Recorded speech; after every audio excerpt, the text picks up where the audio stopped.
Isang magandang umaga po sa ating lahat. Isang mapagpalang araw po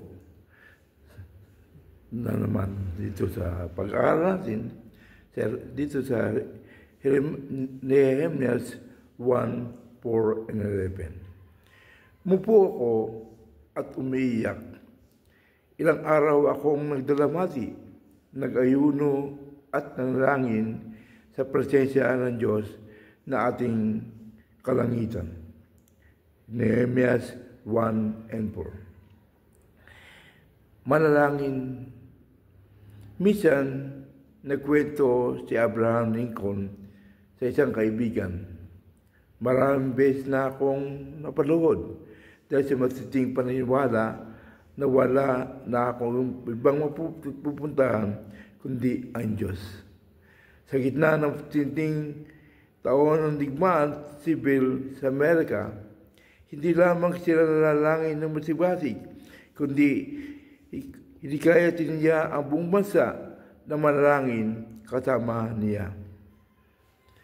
Idineklara niya ang araw ng pagpapakumbaba, panalangin at pag-aayuno.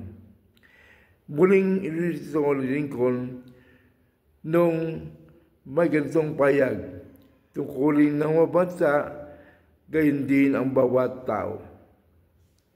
Nakilalanin ang kanilang lubos na pagdepende sa makapangyarihan sa lahat, ang Diyos.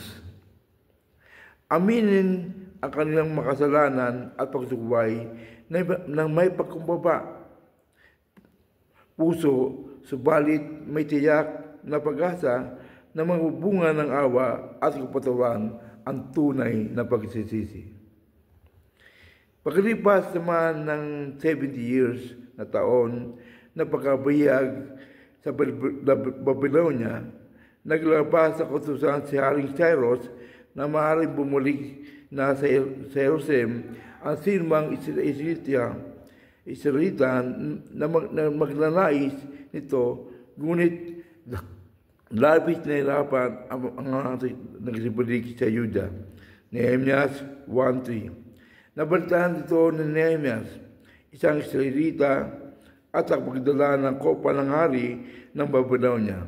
Kaya naman, umupo siya at umiyak.